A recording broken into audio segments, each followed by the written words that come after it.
powered by the Inside the Birds podcast. Now, live from inside the Matt Black Kia Studios, it's Football at 4. Football at 4 is powered by the Inside the Birds podcast. Adam Caplan is here. We're going to take a look at some of the Eagles' defensive questions moving forward here after OTAs.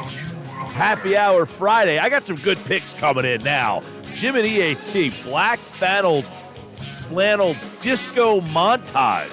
I got to look that one up. Main event is a really good one. I looked that one up. I'm highly intrigued by that. Send me your recommendation for Happy Hour Friday. It'll enter you in for a chance to see comedian Tracy Morgan, who is performing at Ocean Casino Resort. But right now, it's another edition of Football at 4, and Adam Caplan is here on a Happy Hour Friday. He wouldn't miss it. What's going on, Adam? Mike, good to talk to you. So I was hearing my little wrestling intro there, the NWO music. I don't know if you caught it. It was actually a great special on Vice Channel on Magnum TA, the big-time wrestler who unfortunately had his career tragically stopped by a very bad auto accident, and really good storytelling. That's on the Vice network. I really enjoyed that. They've done some great documentaries there, and they've got one coming on Doink the Clown. I saw that. Matt Bourne. Yeah, I remember Matt Bourne without the makeup on. It's Matt Bourne as Doink the Clown. Yeah, I'm looking forward to seeing that one. I have the Magnum TA DVR'd right now. I did watch the first one with Sonny and Chris Candido. I'm not going to watch that one. Yeah, I kind of know that one, but the Magnum TA one, because I just started watching NWA wrestling in 85 and 86. Remember, they got put on Turner TBS, I think, in 84 area, and I was able to get it on cable.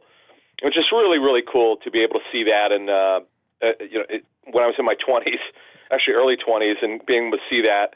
And then seeing this documentary, it's just so sad, but he's doing the best that he can. Yeah, well, Adam, let's see what the Eagles could do on the defensive side of the ball. We looked at the issues remaining on offense during your Tuesday appearance on Football at 4. Let's look at the issues remaining now on the defensive side of the ball. And let's start with the defensive tackle rotation, because Javon Hargrave, a highly productive player for them during his 3 years in Philadelphia, he's now gone. Who makes up for the loss of what Hargrave gave him? Because he was an excellent in terms of production at getting to the quarterback, hitting the quarterback, tackles behind the line of scrimmage, sacks. Where do they get that production from? Yeah, no, look, he was not good against the run. That's why the Eagles could not justify the contract. Now, by the way, we had Jason Avant on our show today. We actually dropped it a day later than usual. We dropped it this morning on all platforms. You can get it on YouTube, or you can get it on all of our pod platforms. We actually talked about Hargrave, and I thought Jason did a good job of breaking him down. He's more of a pass rush specialist. He's not going to play the run. Can't justify paying him $20 million a season, which the Niners did over the first two.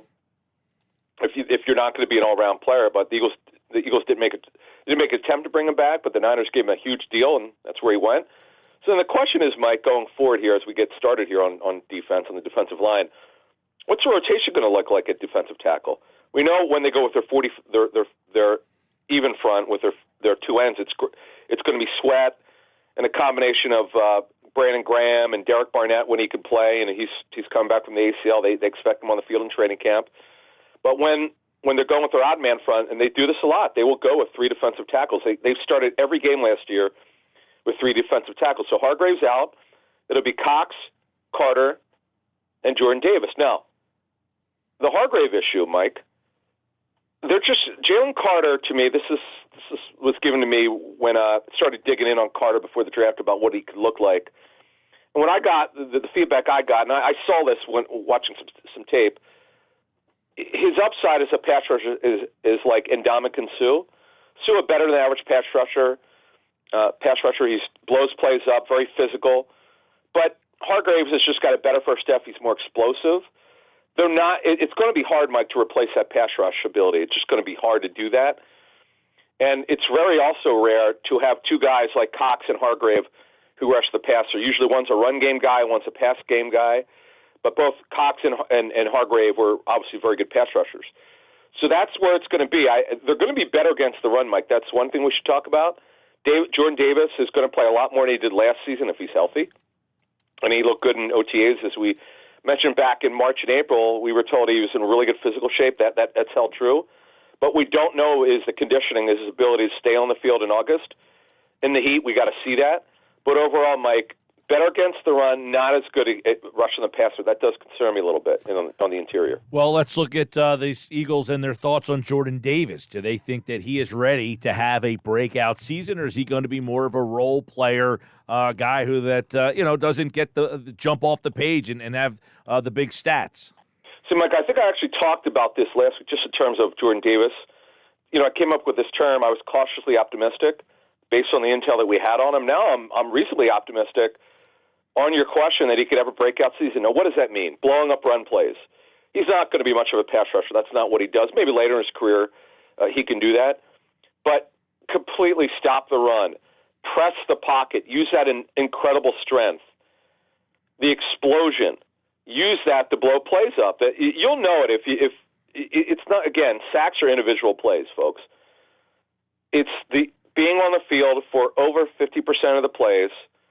And when we all know when we watch, he's blowing plays up, that will mean if he does it on a consistent basis, Mike, on your question, he'll be on his way to having a breakout season, blowing up plays and also just short tackling. They were an inconsistent run defense last year at times. I think that's the thing you worry about. And tackles for a loss. It's another thing where he could be a major factor. All right, Adam Caplan, Football at 4. We know that issues remaining on defense would certainly have to talk about the linebackers. We know Nakobe Dean is going to be one of them, but what about his partner? Who will be that partner in terms of that starting basically next to Dean? Yeah, so they start two inside backers in their odd front. So Dean takes he is going to wear the green dot. He takes over for T.J. Edwards. This is what we were expecting this year. But what we don't know for sure is who's going to start next to him at the will position in that front. And to me, Mike, Nick Morrow is obviously the clear leader that we knew when they sign him. They expect him to start. Now, are they going to give Christian Ellis a real chance to push him? We're not sure about that. I mean, again, when you're not competing for anything in OTAs, it's you don't want to make any definitive statements. But there's a major size difference between Ellis and Morrow. Ellis has got probably 15 to 20 pounds and a couple inches in height. And look, they haven't had that guy before, Mike, and he can really move. So I'm really looking forward to seeing what they kind of do with him. Yeah, that will be a guy that certainly everyone's going to be keeping their eye on. He could be the Mr. Lehigh. I know they're not at Lehigh anymore, but everybody always loved that, like, under-the-radar wide receiver. It felt like Hank Baskin and Paul Turner. Will Christian Ellis be this year's Mr. Lehigh, the guy to keep an eye on this year? And then you got the safety spot. Oh. When will Sidney Brown be ready? Is he a week one starter? Is he a guy they hope by mid-season? Let's talk about him first. Yeah, so here's the thing. This is the way I'd frame it, Mike. If Sidney Brown does not start week one, it means that he's just not ready. It has less to do, at this point where we're at here, it has less to do with Reed Blankenship. It's more to do with Sidney Brown who's going to have to learn to play less deep and back. He's not going to be playing a box safety position anymore. That's what he played at Illinois. So, and the kid Martin, Jatavius Martin, his teammate from Illinois, he was the versatile safety. He was terrific. That's why he went ahead of Brown. But Brown is going to be a tone setter. We don't know exactly, because it was OTAs and you can't hit. We don't know exactly where they're going to line him up at safety. But we know he's going to play back more. We just don't know. Will they move him at all? We don't know. We'll learn more about in training camp. And then you got Justin Evans, who, Mike, he was once super highly thought of. I remember talking to the Bucks about him. They thought he had a chance to be special, but he kept getting hurt. Rookie season IR, second year IR, third year IR. Remember, he didn't play in a regular season game for 3 straight years. Then he went to the Saints last year. Did a good job. Played some nickel.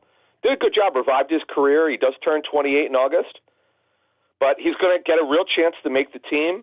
Now, it wouldn't, unless he looks incredible. You sure they're not looking for him to start? It's really going to be Terrell Edmonds. He's the number one guy to start, and then it's a question of, will Sidney Brown be ready? No, they'll have depth this year, but you have to question the quality of depth. Right now, Mike, they're clearly they're downgrades. I know Vaughn doesn't agree with it, but just from talking to certain people who grade the Eagles tape, they're downgrades, these guys. Edmonds is a reason why the Steelers for 3 straight years looked at him on one-year deals, and he's just not good enough, Terrell Edmonds. He's better than what they have now, the other guys, but maybe a change of scenery will help. But I do worry about that, Mike, the lack of playmaking in that position, both safety positions. But we'll learn more because, remember, they have a new defense coordinator. Yeah, and they also, you figure 2 safeties, that's 2 new starters, 2 linebackers, that's 4 new starters. Fletcher will be back, but you're going to have really 5, 6 maybe new starters, and then you have the cornerback position. Greedy Williams, is he going to be a guy who's going to factor into this corner group? Can Kaylee Ringo be a factor? Because we know they have 3 starters out there, Maddox and of course Bradbury and Slay, but what else do they have remaining? Yeah, so, okay, they're see, defensively, Mike, there's so many questions, and it's not a bad thing. I know some people are concerned about the quality of the depth, and I think it's fair to bring it up. But there's going to be some really good competition. And the top backup outside job is Greedy Williams' job to lose. Zach McPherson, the reason why you line up, I think people need to understand this, because people are speculating it's just not factual. The reason why McPherson played the slot in training in OTAs is because Maddox is still rehabbing. He's coming back from his surgery from McPherson, where I know he didn't line up at slot corner last year, but when the Eagles drafted him, they really projected him to be able to play both. Now, in training camp, I expect to line up at both spots. Greedy Williams will almost certainly be the top outside corner. We expect him to win that job unless he's just terrible. Look, the guaranteed money in this contract would not preclude them from cutting him, but they brought him in for a reason. They have a guy on their personnel staff who was with them. One of their personnel directors was with Williams at Cleveland. That's why he's here. It's a big reason why he's here. He's got length. He could run. And he's on a 1-year deal. The Eagles like doing this with these 1-year deals, and McPherson could play inside or outside. Based on Max's injury history and how Josiah Scott really fell off, he was their outside, he was their backup slot. Yeah, they may want to just keep McPherson in there, but we'll see. There's nothing definitive now. With Ringo, as I understand it, they want to bring him along slowly. He's a guy. I don't want to call him a project. He just needs a lot of technique work. He's another guy, long, could run, but he's got a lot of maturing to do. So it's Williams will be the 3. We'll see who the 4th outside corner will be. That could be Ringo. They don't know that. They'll figure that out in trade. Could be Josh Jobe, by the way. Could be Eli Ricks, who's long. Could be Mario Goodrich, Mekhi Garner. All these guys will be in training camp, but there's going to be a competition. Is it going to be like the guys like the Tay Gowans of the world, where where these guys didn't perform and they went up getting cut? That's what your hope is. Your hope is it's not like that, Mike. The Eagles obviously believe it's going to be better than that.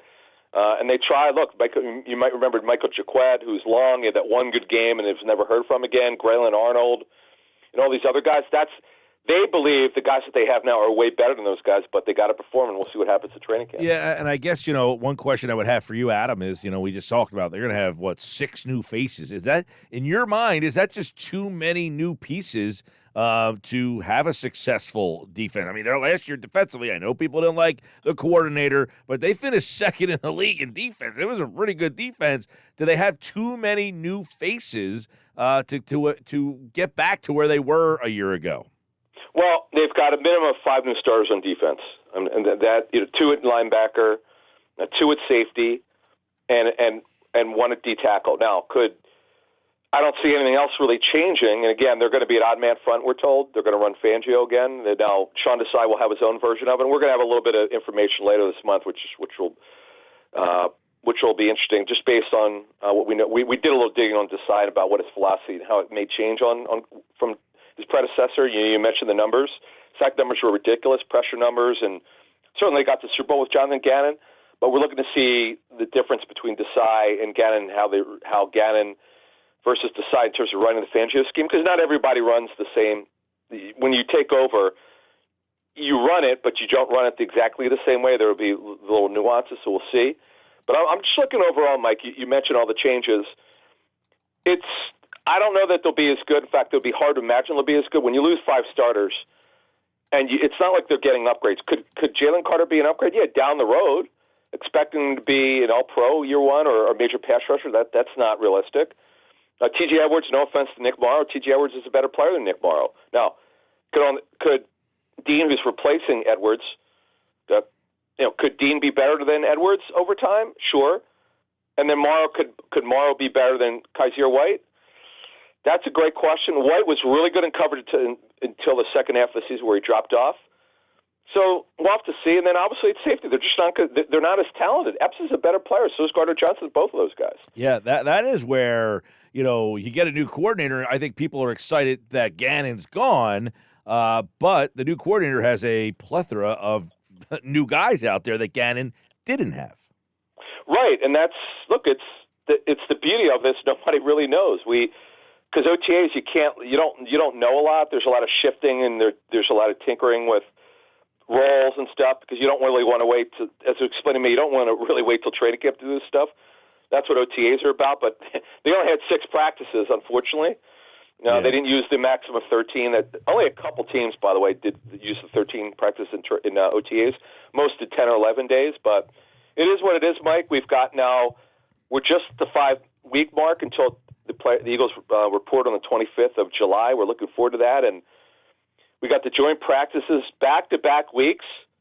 Looking forward to that. Hopefully, I'll be able to be back. I have this 4-week tour, so I'm hoping to be back for those. And I don't know Mike. I don't know if the Eagles' record will be as good as last year, but this roster is really good, and I'm looking forward to seeing, as you mentioned, all the new players and a lot of new coaches, by the way. Yeah, well, I guess the one thing I'm thinking is any of the replacements an upgrade over what they lost? That's one thing. Kind of covered it all. I mean, honestly, could any of them be? Dean and Carter. Dean and Carter would be the two guys, right? Well, Dean is a better athlete than Edwards. I'll give him that. Now Edwards became way better in coverage. He was awful to start his career with the Eagles, where he was a major liability. Then he became really instinctual, and he read his keys better. Dean's smaller physically. His frame is like TJ's a little bit stockier. Their weight, TJ's a little heavier, but Dean's a better. By the way, Dean is a superb blitzer. We haven't, because he barely played on defense, Mike. We haven't really talked about this much. Shame on us. We really should be talking about that on the ITV show, because I'm telling you, that's another thing that he could do. He was amazing at it at Georgia. I'm hoping they do that. But and look, Nolan Smith. I get it. We hadn't mentioned him, but he's a backup. It would be great if they could figure out a way to get him on the field as an edge rusher. I don't know how you can do that, because Eagles don't run the Pittsburgh 34 where you play. Pittsburgh in their 34 plays two rush outside linebackers. In the Fangio teams, they don't usually do that. They play one. They usually have one guy who could play the run, and one guy rushes the passer. So we'll see. We'll see how they line up Smith this season. Adam Caplan, football at 4 on a happy hour Friday. Check out the Inside the Birds podcast. Their conversation with Jason Avant is the latest one. You can check that out on all podcasting platforms. And, of course, the guys are back next week, as Andrew will be here on Thursday with his division previews. We'll start those. We'll look at the AFC East on Thursday. Jeff and Adam will have all the Eagles news for the offseason continuing. 87 days till kickoff. He'll be here before we know it. Holy mackerel. And training camp July 25th. Thank you, bud. Thank you. Adam Caplan, everybody, here on the Sports Bash.